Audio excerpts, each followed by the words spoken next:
En derecho de familia, la sentencia resuelve el litigio, pero no resuelve el conflicto, a salvo que sea una sentencia muy buena. El problema es que mis padres se están divorciando y yo no quiero ir a juicio a declarar contra uno o contra otro. Sí. Que me dejen en paz de sus problemas, Sí.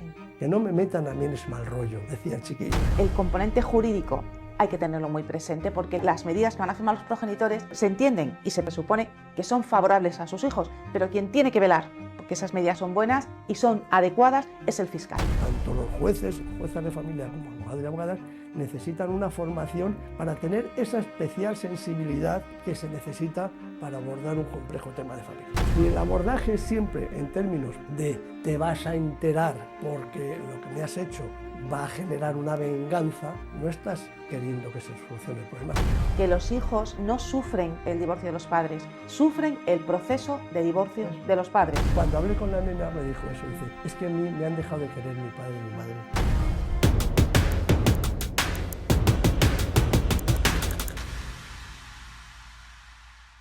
Buenos días, encantada Carmen Capilla, Aurelio González. Luis Aurelio González. Luis Aurelio González. Muchas gracias por venir desde Hola, tan Elena. lejos, desde Madrid. Para mí es un placer que podáis participar y tengamos esta tertulia en el podcast del Divorcio se sale. Y un poco el objetivo es pues ayudar a las personas que lo están pasando mal pues en su proceso de separación o divorcio, porque nadie está exento de tener una ruptura en su vida. Entonces, si quieres, Carmen, preséntate, eres abogada de familia, ¿verdad? Bueno, pues yo lo primero, muchísimas gracias, Elena, por participar aquí en tu espacio. Me encanta el proyecto que tienes porque es verdad, el del divorcio se sale, ¿no? Al final, los que llevamos trabajando mucho en derecho de familia, yo concretamente llevo muchísimos años, llevo yo más de 25 años ejerciendo derecho de familia, ¿no? Tengo que decir que mi incursión verdaderamente en el derecho de familia fue a través de la mediación que lo hice en el 2003 a través de una plataforma de UNAF en Madrid, y ahí es donde verdaderamente me enamoré del derecho de familia desde una perspectiva como la que me gusta a mí trabajar, ¿no? De forma es decir, integral en todos los miembros de la familia, ¿no? Mi lema es: la familia no se destruye, la familia se transforma. Entonces tiene que ver mucho con lo que con el título, ¿no? De tu podcast, ¿no? El divorcio se sale. Y entonces desde ahí es donde yo trabajo, ¿no? Intentando pues lanzar un mensaje positivo a esas parejas que han perdido pues esa desafección emocional que supone el vínculo de pareja, pero que tienen que seguir manteniendo los mismos compromisos que adquirieron cuando formaron su familia, ¿no? Porque la familia va a ser perenne e inmutable en tanto en cuanto haya unos hijos que les vinculen. Y desde ahí, en ese compromiso y esa responsabilidad, pues me gusta trabajar con ellos, ¿no? Entonces, pues aplico muchas herramientas, ¿no? A las familias que las necesitan, por supuesto, mediación, ¿no? Trabajar con ellos desde el consenso, desde el acuerdo, ¿no? Generando esa responsabilidad que ellos tienen que tener como progenitores para poder decidir cuáles son los mejores acuerdos, ¿no? Muy bien. Porque son los que, al final, yo siempre digo, sois vosotros los que vais a vivir con estas medidas, ¿no? Los que vais a tener que poner en práctica cada día, ¿no? Cómo queréis relacionaros con vuestros hijos, cómo queréis relacionaros entre vosotros y cómo va a ser vuestra relación a partir de ahora, ¿no? Y al final, bueno, pues si haces entender eso, pues es muy satisfactorio, porque al final que trabajan y las personas en el momento que entienden este mensaje, pues lo aceptan y empiezan a trabajar desde esa responsabilidad y ese compromiso. Y Luis Aurelio, ¿tú qué piensas? Bueno, preséntate, Bueno, magistrado, ex sí. magistrado, cuéntanos un poco Pues tu trayectoria. también muchísimas gracias, Elena, por pues haberme invitado a participar en esta tertulia con Carmen, dos veteranas y estupendas abogadas de familia. Digo veteranas, no digo antiguas, porque en cierta Exacto. ocasión ya hubo una abogada que me dijo: no no me diga usted que soy antigua, no, sois veteranas. Y grandes profesionales de la abogacía y principalmente del derecho de familia, Y estar aquí con vosotras, pues para mí es estupendo, pues debatiendo temas, efectivamente, como dice Carmen, que llegan a lo más hondo de los sentimientos de las personas, que es todo lo que tiene que ver con el grupo familiar. En mi caso, bueno, yo muy jovencito, que tenía tareas en la universidad y esto, pues yo me colegié como abogado, muy joven, muy joven. De hecho, ahora voy a hacer 42 años como abogado no ejerciente del Colegio de Abogados de Madrid, cosa que me enorgullece, porque para mí siempre la abogacía pues ha sido algo pues muy próximo a mi condición. Lo que pasa es que joven, empecé a ejercer cuando era decano don Antonio Pedrol en el Colegio de Abogados de Madrid, jovencito, cuando el tema de las primeras asistencias letradas al detenido y presta. Pero bueno, pues me pasa el enemigo y me hice juez. De juez, pero al final... Y entonces, bueno, pues he desempeñado toda mi carrera ya Desde la judicatura. como en la judicatura.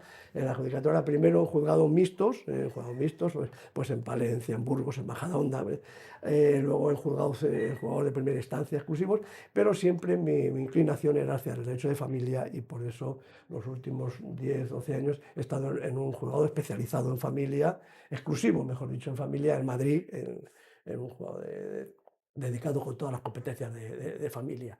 Y esa ha sido un poco mi trayectoria hasta que hace un par de meses pues ya me he jubilado. Me he jubilado puesto que todo llega y el reloj del tiempo pues es inexorable. Los que somos vocacionales de la judicatura y del derecho, pues al principio nos quedamos un poco impactados, ¿no? Es decir, bueno, pues, pero yo creo que queda ahora un gran recorrido por mi parte, tanto en la docencia pues como en tertulias como esta, ¿no? Que me puede permitir pues transmitir un poco de lo que ha sido mi experiencia y mis vivencias y durante tantos años, en muchos casos dolorosas y en otros casos, pues desde luego entrañables, puesto que hay asuntos de familia que se han resuelto bien y los llevaré siempre en mi memoria por lo bien que se portaron aquel padre y aquella madre y cómo sus hijos al final, sus hijos y sus hijas, pues han terminado sin sufrir las consecuencias de una ruptura más traumática.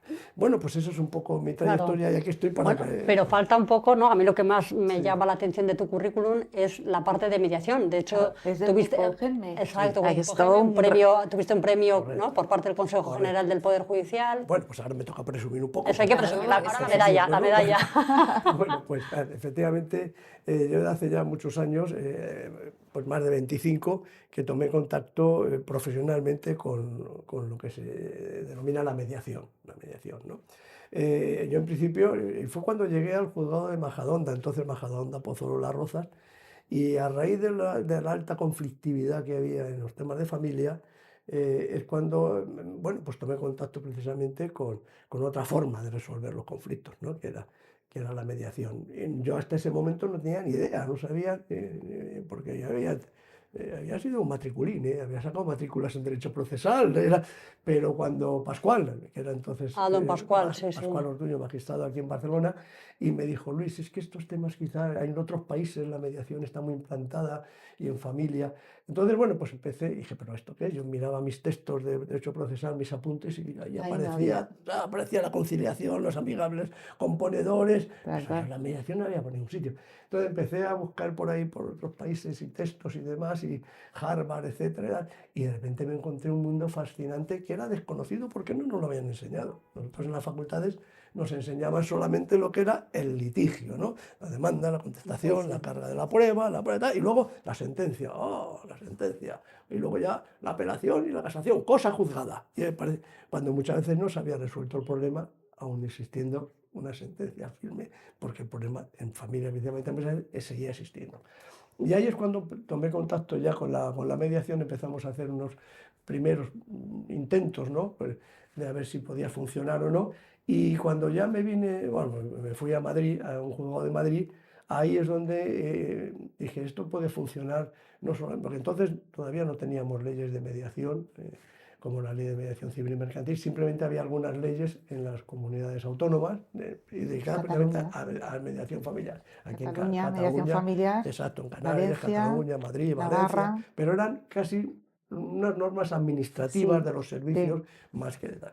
Entonces, bueno, pues entonces ya por aquella época yo ya pertenecía al grupo europeo de magistrados por la mediación. Ahora un grupo, en este caso, es un grupo europeo muy potente, formado por magistrados y magistradas de toda Europa. GEM España tiene una gran implantación en toda Europa. Y llegué a ser pues, presidente durante 2 años, el periodo que me tocaba, 2 años de este grupo europeo, entrañable también por mis compañeros y compañeras, y que lo que trata es un poco, como magistrados y magistradas, difundir las bondades de la mediación, que es como nació, pues previamente nació en Francia por Guy Canivet, presidente del Tribunal Supremo francés, y a partir de ahí, bueno, pues empezamos un poco a divulgar estas herramientas. E hice ese, Elena, a lo que te refieres, un proyecto piloto en Madrid, que con la ayuda del decanato, del Tribunal Superior de Justicia, del Consejo, etcétera, y los resultados fueron tan impactantes, tan positivos, que, bueno, tuve el honor de que me dieran un premio a la calidad de la justicia, ¿no? Precisamente por haber fomentado una forma de acceso a la justicia más rápida y más novedosa, ¿no? Y desde entonces, pues tengo ya mucha relación, lógicamente, con la mediación. Y vosotros, que tenéis mucha experiencia con la mediación, ¿consideráis que al final muchos asuntos se pueden resolver a través de la mediación familiar?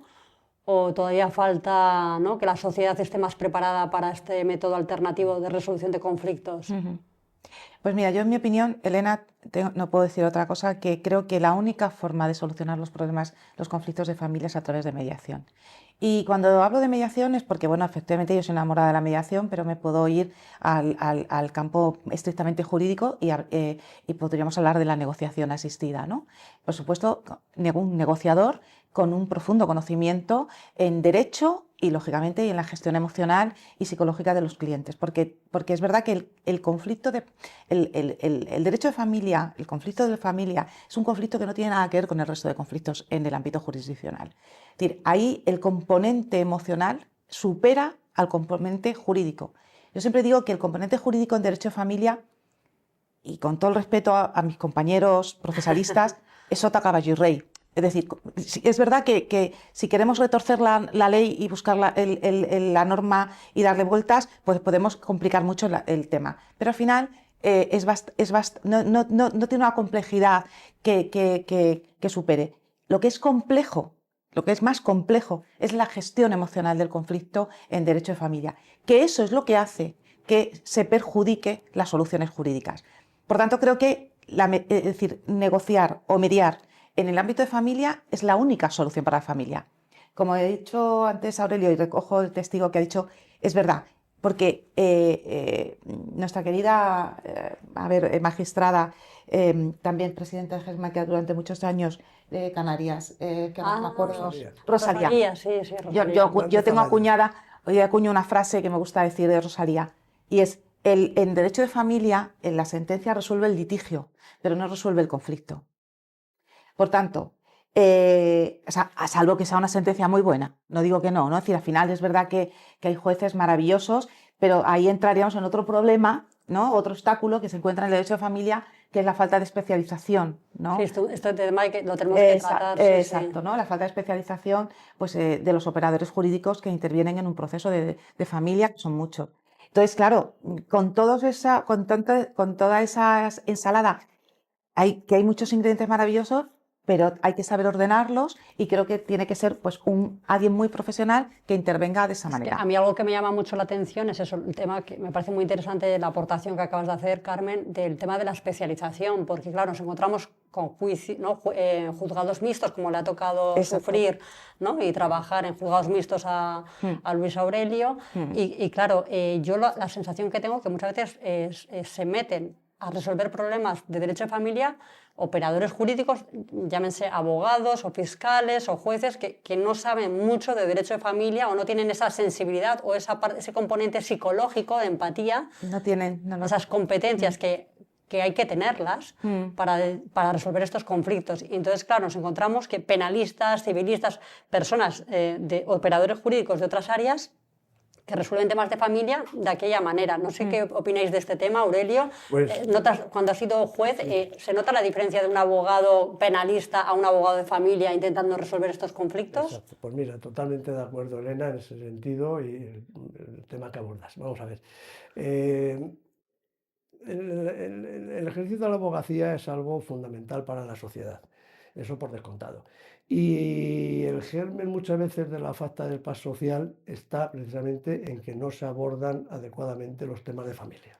La familia es el germen, el grupo Fundamental. familiar, de cualquier forma que sea ahora la familia, porque ahora la familia pues, tiene muchas formas, ya no es solamente padre, madre, etcétera, ahora ya hay familias pues, pluriformes, ¿no? Pues hay dos padres, Bueno, claro. etcétera. Ya, las familias ahora son muy complejas, pero siguen siendo familia, llámalo como quieras, llámalo como quieras. Entonces, en los países anglosajones, y no es por, no, pero hay que fijarse siempre en lo bueno de otros países, ¿no?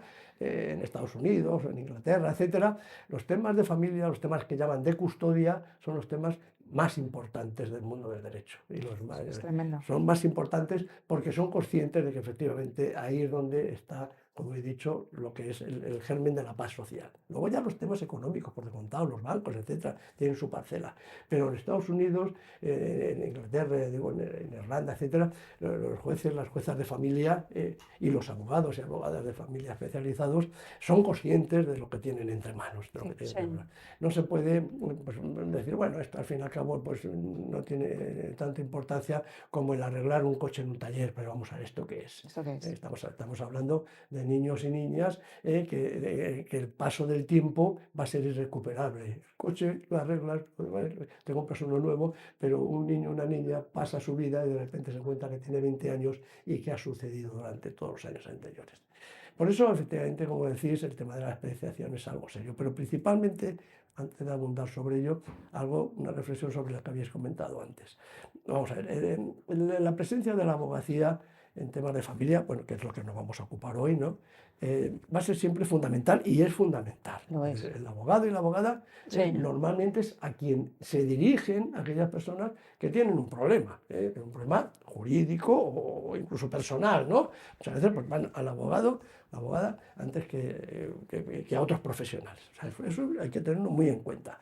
Lo que hace falta es que la abogacía sea consciente de que en estos temas probablemente se necesitan complementarlos y completarlos con otros profesionales. Lo mismo que se va a un detective privado, lo mismo que se va a un gestor administrativo en un litigio, lo mismo que se van a otros profesionales. Bueno, pues hay una cuestión que se llaman los mediadores y mediadoras, ahora también con la nueva ley los conciliadores y conciliadoras, también el tercero neutral, que es una presencia importante, los expertos independientes. Es algo a lo que hay que muchas herramientas. Hay que acostumbrarse y el abogado pues tiene que, y el abogado de familia, partir primero de su cliente la necesidad muchas veces de terapia antes de entrar en el juicio, porque si no, la terapia antes, probablemente ir a mediación o a otro método, que ahora ya vamos a hablar, Elena, más que de métodos alternos, ahora ya se habla de métodos adecuados y además ya no son extrajudiciales, porque ahora ya están dentro ya están dentro de una ley procesal. Por tanto, ya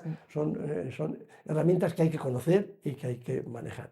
Y por eso yo haría un llamamiento a la abogacía de familia para que en este tema sean absolutamente conscientes de que son imprescindibles y tienen que colaborar para que esto funcione en interés de sus propios clientes. Correcto. En interés de sus clientes y de los hijos e hijas de sus clientes. Es decir, si se quiere dar un buen servicio, hay que tener en cuenta que no todo pasa simplemente por destrozarse en un pleito, que muchas veces yo digo son batallas, y en las batallas, antes de ganarlas o perderlas, hay heridos y siempre quedan secuelas de la guerra. Porque, Luis Aurelio, tú has visto muchos abogados agresivos en el juicio, ¿sabes? Mucha agresividad. Muchísimo. Pero vamos a ver, y es que eso es que a veces es inevitable, porque los abogados y abogadas muchas veces quieren defender con tanto interés a su cliente, que es su obligación deontológica, pero a veces se pierde el norte muchas veces de lo que es realmente cuál es la cuestión. Entonces, ese ejercicio agresivo, digamos, que hace que muchas veces al final quien vayan a resultar perjudicados son los críos, que al fin y al cabo son los que menos tenían que sufrir, pero no porque haya una estrategia, sino que el propio proceso va a desencadenar unas consecuencias muchas veces no deseadas. Hay niños y niñas, el otro día, ¿no? O sea, veía yo por aquí, recordaba una película en televisión y donde un adolescente, 14 o 15 años, que bueno, pues delinque, roba, etcétera, y él dice, es que el problema es que mis padres se están divorciando y yo no quiero ir a juicio a declarar contra uno o contra otro. Sí. Que me dejen en paz de sus problemas, Sí. que no me metan a mí en ese mal rollo, decía Claro. el chiquillo, ¿recordáis qué película es, no? Sí, Ya, sí, pues, sí. entonces, es que esa es la realidad, que esto no significa que no haya personas que necesiten constantemente el apoyo vuestro como abogadas Claro. o de familia, por descontado, se lo van a tener siempre. Es decir, la intervención de un mediador va a ser siempre coyuntural, porque el mediador no fideliza con el cliente, el mediador hace su labor Y se va. y desaparece, hay acuerdo, Y no hay quien acuerdo. fideliza al cliente, que eso lo he dicho a los buen despachos de abogado, abogados, buen yo abogado. siempre digo a mis compañeros, quien fideliza al cliente sois vosotros. Claro. Es decir, por ejemplo, yo en mi caso, cuando trabajo solo como mediadora y hablo con mis compañeros, digo, llamadme. Son 2, 3 sesiones y luego el cliente se queda en vuestro despacho, por la que me voy soy yo. Es como el procurador. Correcto. El procurador, no es decir, en este aquí en No. España, el cliente es tuyo, no es del procurador. Yo incluso pensando egoísticamente como abogada de familia, yo prefiero que haya un mediador, ¿no? Claro, que ayude al Pero- consenso, al diálogo entre las partes, que mejoren, y nosotros estamos para lo jurídico, para redactar el plan de parentalidad, el convenio regulador, hacer un traje a medida, como solemos Claro. decir los abogados siempre de Exacto, familia, exacto. y nos abstraemos de estos problemas de cotidianidad que dices, bueno, esto es de mediación, esto no es mi competencia. Claro, es que es decir, cuando yo al principio he comentado, es decir, el conflicto de familia, hay que entenderlo como es el conflicto de familia. El conflicto de familia tiene un componente jurídico que hay que cubrir, ese es el abogado, Exacto. necesariamente, y un componente emocional que es el mediador. Claro, ¿qué ha pasado? Y eso yo lo he vivido durante estos 20 años, sobre todo después de la ley del 12, pues, por ejemplo, los psicólogos, Sí. claro, frente a un tema de familia, no podían llevarlo, porque al final es verdad que el cliente es el que exige, ¿no? Y tú tienes ahí, y te pones el parapeto de la mediadora, pero ellos saben que tú sabes, ¿no? Y es muy difícil a veces, porque hay determinados acuerdos que tú tienes que decir, oye, es que yo puedo recoger a mi hijo a las 4 de la tarde, y como mediador dices, pues sí, puedes recogerlo a las 4 de la tarde.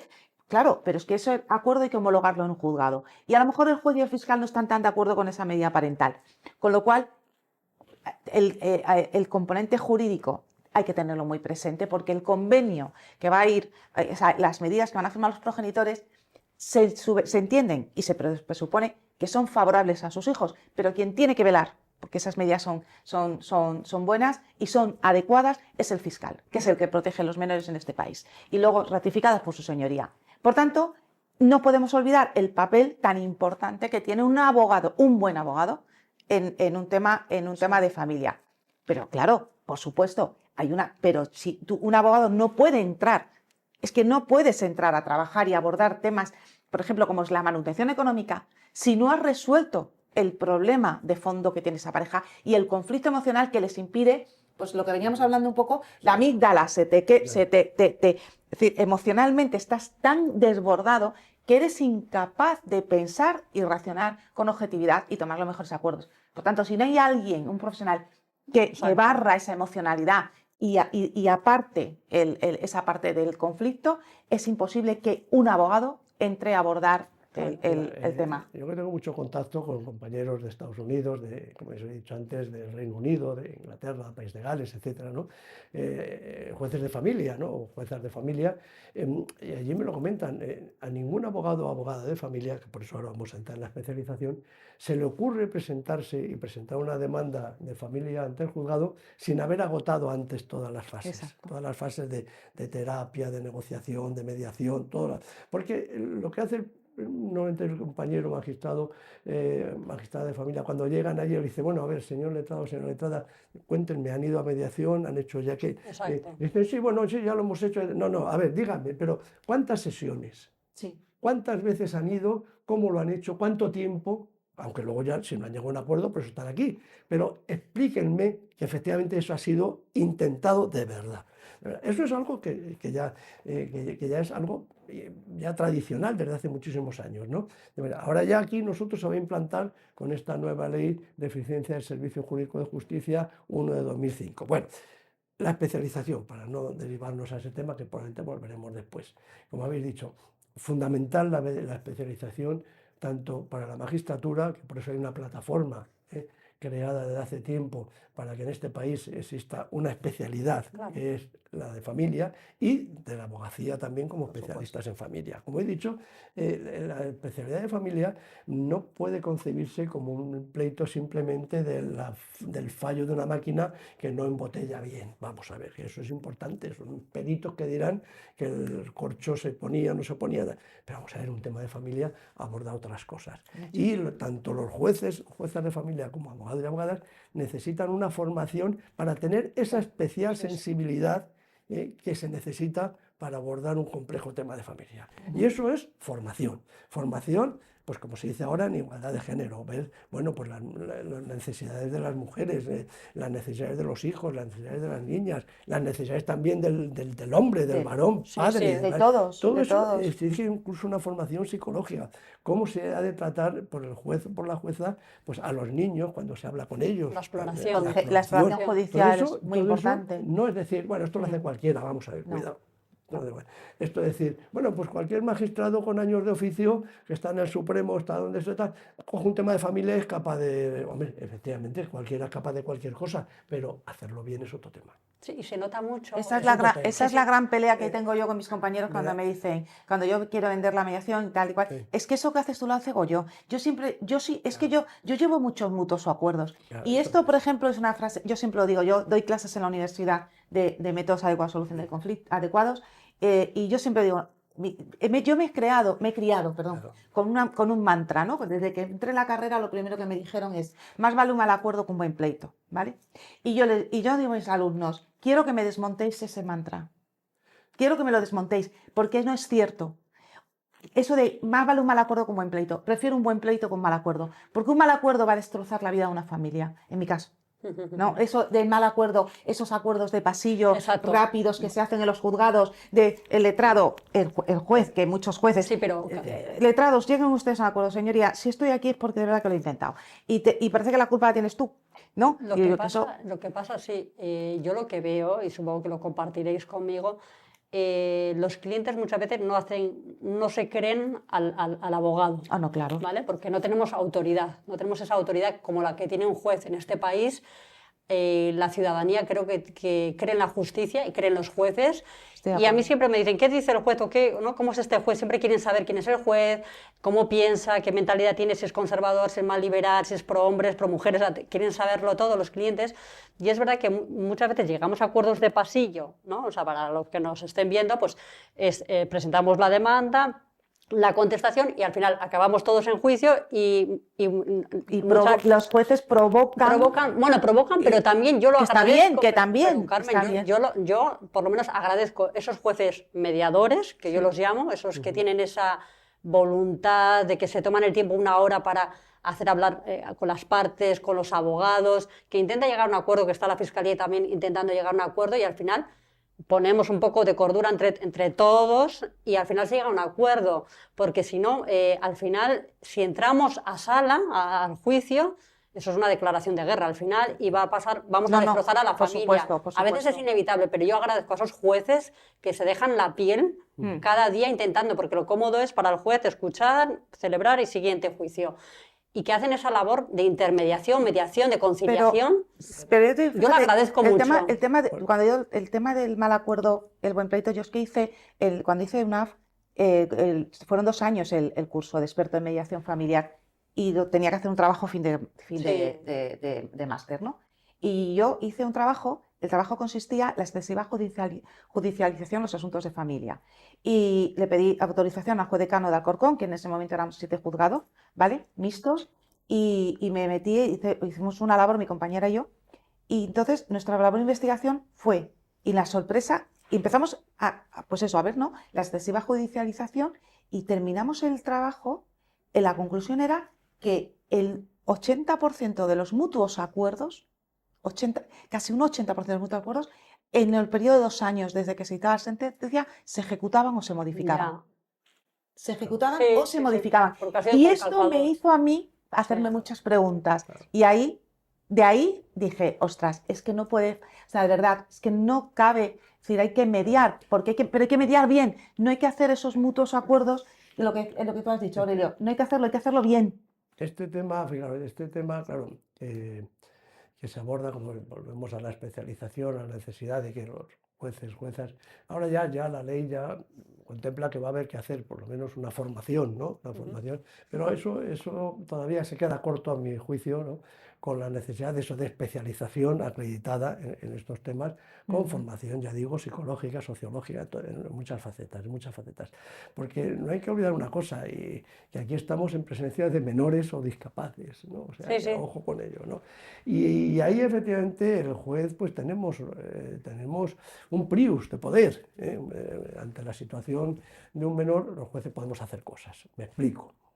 Cuando yo os he dicho que hace más de 25 años yo empecé un poco a abordar los temas un poco de mediación en familia, no teníamos una legislación adecuada para ello, ¿no? Y ya me acuerdo que mi presidente del Tribunal Superior de Justicia, etcétera, siempre, tanto aquí en Barcelona, en la audiencia con Pascual, como a nosotros, algunos que ya empezábamos con estos temas, le decía, tener cuidado con la cobertura legal. ¿Dónde está la cobertura legal para este tema, para que se pueda hacer? Yo aquello lo estudié con dedicación.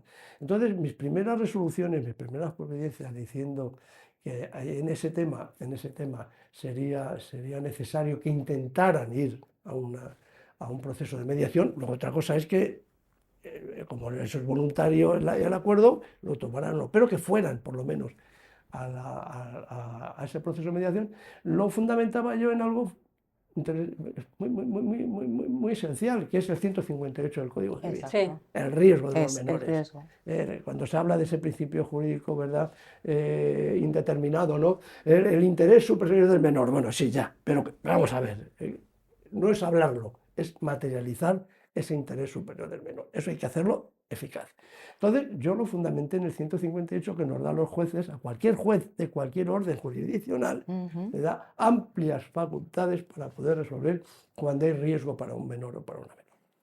Entonces, claro, ya veía allí que el riesgo de esos menores estaba en que la confrontación de sus padres y su madre era tan brutal que les estaba perjudicando. Yo he visto informes de los equipos técnicos psicosociales diciendo, de las dos hermanas, una está en riesgo de suicidio inminente, porque la niña no soporta más la presión que tiene en el grupo familiar. No voy a hablar si por la madre, por el padre o por los dos, pero claro, evidentemente eso hay que abordarlo de una forma inmediata. Y eso exige muchas veces formación en el juez, sensibilidad para... Yo recuerdo, ya termino, hace años que yo formo a jueces en prácticas ya de la escuela judicial con la oposición terminada, tienen que hacer luego una fase en la escuela y luego pasan por los juzgados.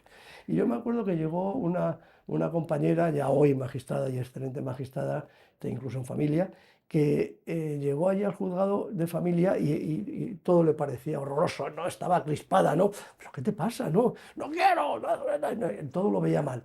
Entonces ya un día hablando con ella digo, oye, vamos a ver, tú tienes que hacer aquí la fase en familia y dice, mira, es que yo estuve en estos juzgados de familia de pequeña, Bueno. con 10 años, en los juzgados de familia, además de Madrid, Madre mía. en este edificio estuve. Dice, y todavía recuerdo con horror lo mal que lo pasé, por todo, por el entorno, por el tener que venir, y no lo había olvidado en tantos años. Y tenía ese trauma todavía heredado de aquella situación. Bueno, pues entonces mi primera cuestión como formador era abordar ese punto. Entonces, claro, ya fue viendo un poco cómo cuando ya tenemos práctica, tenemos experiencia y tenemos formación, pues yo me he formado todo lo que he podido y más, empezó a ver que había una forma de tratar en familia los asuntos menos dolorosa de como ya la había sufrido. Y terminó su periodo de formación encantada diciendo, me voy a hacer jueza de familia. De familia, ¿no? es que claro, porque, ya tenía, porque se le abrió un panorama que todo aquel lastre que había llevado a tantos años, dice, efectivamente, si yo no hubiera sufrido aquello, me hubiera pasado muchos años sin haber tenido ese trauma. Y Luis Aurelio, ¿qué consejo darías por ejemplo, qué consejo, mejor dicho, daríais, ¿no? A aquellos padres, a aquellos progenitores que se quieren divorciar, por dónde empezar, si ir a terapia, mediación, un poco, ¿no? Porque la gente está muy perdida. Perfecto. A ver, Carmen, ¿qué bueno, consejo pues das? yo, por supuesto, mi consejo es que lo primero, que vayan a un profesional especializado en derecho de familia, ¿vale? A un profesional. Y cuando hablo de profesional, no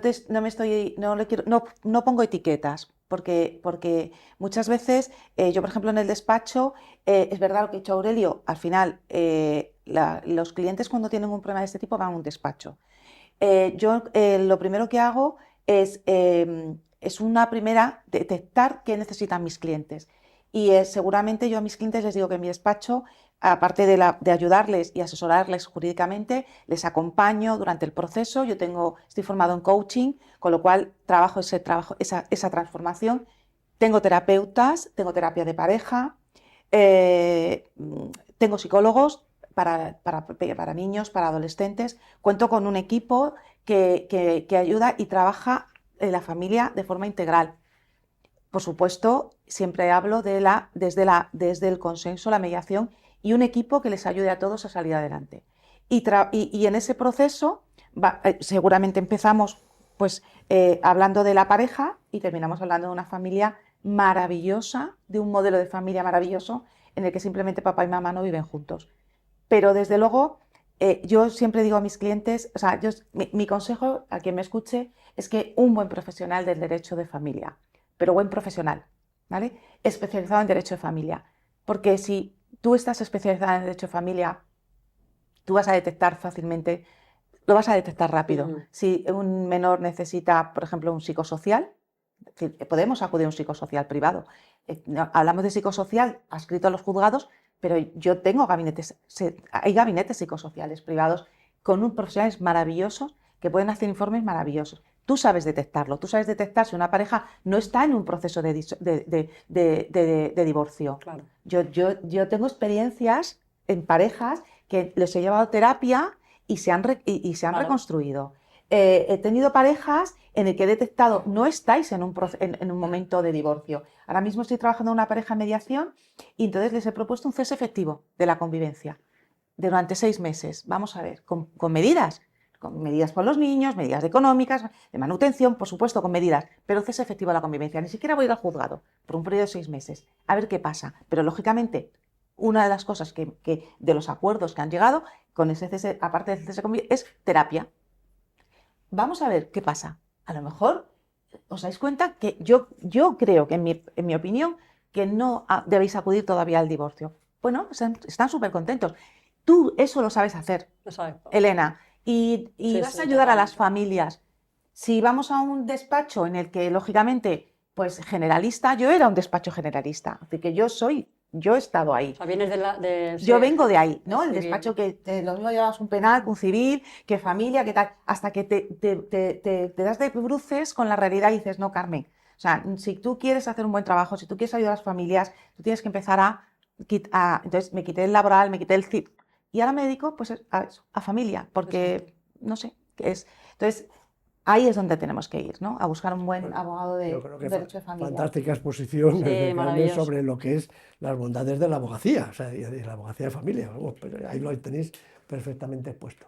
Si me permitís, yo voy a dar mi óptica desde el juez, ¿no? Genial. Pues vosotros habéis Es dicho lo que nos gusta. cómo lo ves la abogacía y Sí. fantástico cómo desarrolléis como abogado de familia. Yo ahora, pues aquí no desde mi torre de marfil, como decían los clásicos aquí metido, que los jueces ni sentimos los jueces sentimos, padecemos y tenemos corazón y tenemos sentimientos, ¿no? Lo que pasa es que aplicamos la ley y muchas veces pues la ley pues tiene sus durezas, Vamos a ver. Ante una situación de conflicto familiar, tenemos que partir de que no vivimos en una Arcadia feliz. Si el mundo fuera feliz y maravilloso, no habría ni abogados, ni médicos, ni nada, porque todos estaríamos por ahí, ¿verdad? Por los mundos, nos cogeríamos enfermedades, no nos enfadaríamos y tal. Esa no es la realidad. La realidad es que, por desgracia, el ser humano es un ser humano pues complejo y muchas veces conflictivo, está claro. Entonces, cuando una pareja, bueno, pues forma ya un grupo familiar, hay que distinguir si tiene hijos o no tiene hijos a la hora de la ruptura. Pues claro, o sea, hay que abordar las cosas de forma muy diferente. En una pareja que simplemente viven juntos y no están casados, con lo cual pues no hay las obligaciones y derechos emanantes del matrimonio, sí, pero hay otras cuestiones emanantes de la convivencia de pareja. Parejas que no están casadas, pero tienen hijos, bueno, parejas que están casadas y tienen hijos, parejas que además pues adoptan y tienen hijos adoptados, parejas que, bueno, todo esto se Reconstruidas. va reconstruidas, que se va complicando. Y de momento, en un momento determinado, pues surge pues muchas cosas, que es el germen de la destrucción de ese grupo por lo que suceda. Por ejemplo, infidelidad. Infidelidades, hay muchos tipos de infidelidades que vosotras conocéis Sí, en vuestro eso sí. ejercicio profesional. Siempre cuando se habla de infidelidad se piensa en lo mismo, ¿no? Se ha acostado con el vecino o con la vecina, siempre pensamos en lo mismo, pero hay muchas infidelidades. Muchas. ¿Qué tipos de infidelidades has visto? Hay infidelidad, por ejemplo, no solamente de carácter sexual, Económica. romántica, claro, romántica, puede haber, no sé, pero puede haber un amor romántico que perturba la relación. Económica, como dice Carmen. Sí, la infidelidad económica. financiera. Se ocultan la Infidelidad existencia de financiera. deudas, etcétera. Se oculta una ludopatía, ¿no? Y entonces, claro, hay una sangría económica ahí. ¿Qué pasa? Que no tenemos, que resulta nos reclaman unas deudas. ¿Cómo es posible? Si tú tienes una buena empresa, tienes una tienda y nos va bien, pero oculta él o ella que tiene una ludopatía y tal. Hay adicciones, ¿no? Snifa coca constantemente y no lo sabían y se está gastando dinero en opiáceos, en adicciones, en drogas. Y entonces de repente eso aparece, ese fantasma, y aquello, pues claro, genera una cuestión terrible para lo que viene después. Y eso es lo que hay que abordar. Eso es lo que hay que abordar. Es lo que hay que abordar con profesionales. Primero, si desde el primer momento ya se genera una destrucción total, pues eso ya hay que ver quién va a perder. Si hay hijos, van a perder los hijos. O hay que ir abordándolo de la forma sensata, elaborando el duelo de la pérdida, elaborando el duelo de la... y luego ya poco a poco ir reconstituyendo lo que se pueda. Lo que se pueda, porque hay cosas que van a ser inevitables. Claro, hay cosas que no se pueden arreglar, ¿eh? No se puede arreglar, la ruptura claro. es la ruptura y nadie está obligado hoy por hoy a quererse. Te he dejado de querer. Aquello que decíamos, recordáis antiguamente, la falta de affectio maritalis. Ah, sí. Affectio maritalis. Es que ya El affectio maritalis. El affectio maritalis. Es que, mira, Margarita, te he dejado de querer, o Manolo, pues te he dejado de querer. ¿Pero cómo es posible? Pues chicos, no lo sé. Affectio maritalis. Entonces, bueno, Me eso encanta. ya tiene distintas formas de abordarlo. Pero claro, si el abordaje es siempre en términos de te vas a enterar Claro. porque lo que me has hecho va a generar una venganza, no estás queriendo que se solucione el problema, quieres vengarse de él o vengarte de ella. Y claro, los chiquillos que están allí, los pobres, que miran así, que son su padre y su madre, pues claro, están pensando en otras cosas. Y muchas veces se les olvida a los progenitores y a las progenitoras que están entre niños que todavía no tienen la madurez suficiente para abordar. Y que no se pueden defender esos y que niños. no se pueden defender y qué tal. Es muy frecuente ahora, por desgracia, y yo lo veo ahora, lo he visto hasta hace poco pues, en padres y madres jóvenes. Antiguamente era menos frecuente, pero ahora se da mucho, ya veréis, pero padres y madres, pues a lo mejor con 30 y tantos años, 40, Sí. bueno, que cuando se producen las situaciones, esa que he dicho yo de la infidelidad X o lo que sea, bueno, pues van a hablar con los niños, él o ella, me da igual, sí. el padre o la madre, y Sí. no buscan explicarles a los críos, ¿no? Un poco las consecuencias de lo que va a pasar a partir de ahora, ¿no? Lo que buscan es aliados, Aliados. cómplices. Eso es. Mirad, imaginaros los tres niños, las tres niñas, están ahí mirando así a su papá, ¿no? Y el papá dice, bueno, mirad, a partir de ahora, pues papá y mamá ya no vamos a estar juntos y tal, que sepáis que, pero papá va a seguir siendo siempre atendiendo y tal, porque es que fijaros, papá ahora es feliz, porque papá ya tiene otra pareja maravillosa que os va a querer mucho, que os va a querer mucho. Y claro, los niños están diciendo, ¿y Dios de mi madre qué va a ser? Porque es lo que está pensando el crío, claro, que le vas a sacar de su zonita y a gusto de confort de su habitación. Totalmente. Y entonces, claro, y el padre o la madre, me da igual, la madre o el padre, porque a veces también he visto madres que, y te lo han dicho los críos, ¿no? Dice, lo que peor me ha sentado, ¿sabes qué es? Decía un día, dice que mi madre desde el primer momento colocó la foto de ese en el perfil del WhatsApp. Ese es el otro. Claro. Entonces, a los críos con 8 o 10 años se les hace parte de ese problema que es de adultos. Claro. Y pretenden que vean esa situación como adultos cuando son críos, cuando olvidan que a los hijos y a las hijas los que los han tenido lo que tienen que hacer es quererlos. Exacto. Eso, Y preservarles de las nuevas parejas. pero queriéndolos. Que a lo mejor luego con las nuevas parejas son todos felices, y no lo niego. Pero de primeras, tú, ¿verdad? En psicología evolutiva, en la evolución de esa mente, tú no puedes inmiscuirle de esa manera. No puedes. Si necesitas unos especialistas, psicólogos, etcétera, que poco a poco vayan haciéndoles un poco sensibles a lo que se avecina, porque tampoco son tontos, los críos y las crías son tontos, y dicen, si mi padre ya lleva 2 meses que no está en casa, es por algo, ¿no? Yo, de hecho, mira, por ejemplo, una máxima que tengo en el despacho, y eso, a ver, que esto es aprendizaje puro y duro, porque tienes que caer para poder aprender, ¿no? A mí me pasó un caso con una clienta, con unos clientes, pues que había una infidelidad y no tuvieron la discreción que había que tener, y cuando teníamos el acuerdo montado se deshizo, y aquello fue, a partir de entonces, la guerra de Kramer contra Kramer. Desde entonces, eso me pasó hace muchísimos años, y desde entonces tengo una máxima cuando empiezo a trabajar. Primero, detectar si es un tema de infidelidad. Sí. Y si lo es, por eso me gusta hacer sesiones individuales. Entonces, porque además les digo, es que si la hay, os pido por favor absoluta discreción. Es decir, hasta que termine este proceso, absoluta discreción. Pero a terceros, a vuestros hijos, a vuestros familiares, amigos. Es decir, si la has llevado hasta ahora, exacto, con discreción, que no se ha enterado nadie, te pido por favor que lo sigas llevando, y que luego, una vez que terminemos, podamos abordar esta situación, sobre todo con los hijos, ¿no? Porque mi experiencia es que hay cosas, hay muchas cosas que se pueden, el ser humano lo sobrelleva más o menos. Pero una infidelidad en determinados momentos del ciclo vital del matrimonio, que son de los 30 a los 50, es muy duro, ¿eh? Y no hay personas hombres o mujeres, que no lo superan, y eso ya, si eso no hemos tenido, pues eso, esa discreción que yo pido a mis clientes cuando voy a trabajar con ellos, que es lo único que os pido es absoluta discreción, porque yo necesito que estéis bien para tener los acuerdos. Una vez que estén los acuerdos, pues lógicamente esto va a tener que salir, porque va a tener que salir, pues ya lo abordaremos. Claro, porque luego muchas veces, claro, se pierde el norte. Sí. Bueno, efectivamente, la abogacía defiende intereses de parte, claro, y la negociación siempre es interés de cada cliente. Por eso muchas veces facilita vuestra labor, claro, a veces tú tienes que defender a tu cliente y el cliente te da unas instrucciones y no tú puedes salir de ellas.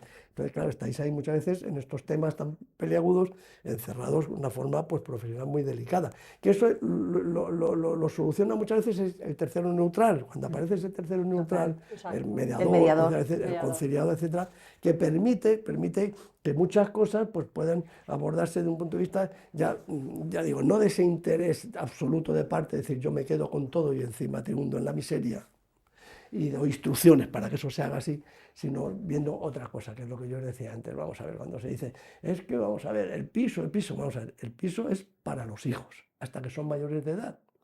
Entonces lo que hay que contemplar es no como pérdida de que tú pierdes el domicilio conyugal, padre o madre, lo que sea, sino que son tus hijos los que tienen derecho a tener una estabilidad en el piso. Los alimentos, pues los alimentos son para que coman tu hijo y tu hija, que los has tenido y tienes la obligación de alimentarlos, es para que coman. ¿Cómo se pierde tanto el norte? Aurelio, ¿cómo se pierde tanto el norte? ¿Por qué me pone usted 500 euros? Pues no, pues porque usted gana 4.000 y sus hijos tienen que comer todos los días. O sea, vamos a ver. Se pierde el norte. Vosotros lo sabéis, que vuestros clientes muchas veces lo pierden. Pierden por esa confusión. Sí. Que además es humana, hay que ser comprensivo. Porque no se ha gestionado bien el duelo. No se gestiona bien la parte emocional. La parte emocional. La gente tiene mucho miedo, el sentido de pérdida. Exacto. Se produce. Bueno, es que se ve el divorcio como un fracaso. El divorcio es la causa de duelo, la segunda, después de la muerte de ser querido, más grave, más traumática que pasa al ser humano. Pero es que yo siempre digo que, aparte del duelo que supone la ruptura de ese proyecto familiar, es que hay muchos microduelos alrededor que hacen mucha pupa. Y ese sentido patrimonial, no solo de los bienes materiales, sino de los hijos. Sí. Es decir son míos, pero cuando yo ya me desprendo de la relación, yo ya no los quiero. Claro. Eso es terrible. Y luego la pérdida muchas veces del estatus social. Claro, por ejemplo, este es un duelo que dices, ostras, es que yo era la señora de... iba a fiestas, y ya no. Y los microduelos de las amistades, los amigos. Se pierden los amigos. una familia, Vida imagina social. un matrimonio de 30 años que iban de vacaciones con amigos, no sé qué, no sé cuánto, lo pierden. Yo tengo un asunto ahora en el despacho y he tenido que trabajarlo muchísimo, el duelo de la familia paterna, perdón, de los suegros. Es decir, Sí, mi también, cliente, uno de los clientes llevaba a los dos por negociación y yo le notaba siempre muy compungido cuando sacábamos determinadas áreas, ¿no? Entonces hice una sesión individual y llegamos a la conclusión y lo trabajamos y el señor, o sea, el chico Andrés salió súper curado porque realmente había un duelo, porque para él sus suegros eran como sus padres. Sí, sí. Claro, sí, sí, Además sí. eso, Y estaba notando cómo sus suegros, que para él han sido sus padres de veintitantos años, pues de alguna manera se estaban posicionando a favor, lógicamente en este caso de su hija, que también que si hubieran tenido una buena ayuda profesional, habría que hablar con esos suegros para decirles, ¿no? esto lo tendréis vosotras, y seguro que lo habéis tenido mucho en el despacho, este tema en el que se dice, ¿no? Bueno, vamos a ver, yo tengo 3 hijos, unas obligaciones económicas con los hijos y tal, de repente, bueno, pues se rompe el matrimonio, bueno, pues quiebra la convivencia y ya hay otras parejas, ¿no? Sí, Y surgen otros hijos, otros hijos. sí. Entonces, claro, la novedad del nuevo, claro, del nuevo hijo, que es al que Claro. se le quiere porque es de la nueva pareja. Sí, bueno, ¿y los anteriores qué pasa? Mm. Ya, bueno, son de la otra o del otro, ¿no? Pero sí, pero Exacto. siguen siendo tus hijos, ¿no? Una Y pena. entonces, claro, se dan situaciones paradójicas en el sentido, habéis visto muchas, recuerdo un tema que era, el padre había peleado por un régimen de visitas amplio de una manera modélica, o sea, una gran abogada de familia y consiguieron un régimen importante, ¿no? Fines de semana, alternos, pero además 2 intersemanales, Ah, mira. bueno, o sea, muy bien, era una nena, me acuerdo, y fenomenal todo, estupendo. Y aquello fue funcionando sin problemas de ejecución ni nada. En un momento determinado, el padre pide una modificación de medidas y dice que no quiere ya visitas intersemanales y que quiere que en lugar de fines de semana largos sea solamente sábado y domingo.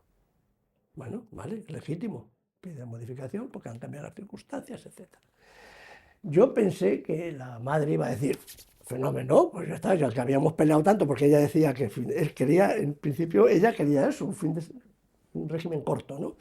Y que sin sin intersemanales ni nada. Entonces yo dije, bueno, va a contestar y va a decir que de acuerdo, que amén, ya está. Y contestan diciendo que no, que se opone, que las cosas como están, que se queden como están. Bueno, vamos a ver. Entonces, claro, al llegar al juicio digo, a ver, ¿esto qué está pasando? Y él me dice, pues mire usted, aquí lo que pasa es que, como verá usted, yo ya vengo aquí con mi nueva pareja y el bebé en el carrito, tengo un bebé. Y yo ya, claro, ya no puedo, entre semana primero tengo que trabajar más, Claro. porque ya son 2, tengo No, problemas de tiempo, tengo que dedicarme también un poco al cuidado del niño, etc. Madre mía. La nena entonces ya tenía 13 añitos, la anterior. Claro, llega y digo, usted señora, encantada entonces de estar con su hija, dice, no, no, es que mire usted, venía embarazada, dice, es que yo Oh. estoy en la misma situación, estoy embarazada y voy a tener el crío, la cría dentro de poco. Y entonces yo lo que quiero es que los fines de semana Entre sean largos semana. y las entre semanas estén con su padre, porque yo tengo otras necesidades. Claro. ¿Y qué Y piensa la niña? claro, yo me Y la acuerdo que niña. cuando hablé con la nena me dijo eso, dice, es que a mí me han dejado de querer mi padre y mi madre. Ay, Claro, Pobre, ¿qué va a pobre. ser de mí? Decía, porque claro, ahora están más preocupados de mi nuevo hermanito, que es encantador y yo estoy contenta y tal, pero veo que ahora quiere más mi padre a su nuevo hijo y mi madre al que va a tener. Claro. ¿Y qué va a ser de mí? Decía la pobre. Tela, ¿eh? Tela. Bueno, ha sido un placer. Tenemos que ya que Genial. terminar la tertulia. Ha sido un placer. Me ha parecido maravilloso y sobre todo yo por lo menos me voy con la sensación de que aquellos que se están divorciando, aquellos progenitores que se están divorciando, que piensen sobre todo en los niños, en sus hijos, para que no pasen estas Por supuesto. situaciones tan desagradables de que puedan sentirse abandonados o con sentimiento de falta de afecto por parte de sus progenitores. Muchísimas gracias, Luis A ti, Aurelio, Elena. Carmen. A ti, Elena. Esperemos que hayamos ayudado a muchas personas Lo que que se están... más agradecen los hijos no es tener una Play, es sentirse queridos, aunque sus padres sean pobres. Y Yo he visto padres, madres de muy poco poder económico, pero un cariño a los Es lo hijos. más importante, el amor, el amor. Que parece que es un lugar común. No, no, eso hay que hacerlo de verdad, Mm. porque si no, pues no vamos a ningún Muy Y otra Gracias. frase que me gustaría a mí también para terminar, para proteger, hablando de los niños, que los hijos no sufren el divorcio de los padres, sufren el proceso de divorcio Eso es. de los padres. Qué bueno. Muchísimas gracias. Gracias a ti. Venga, Elena.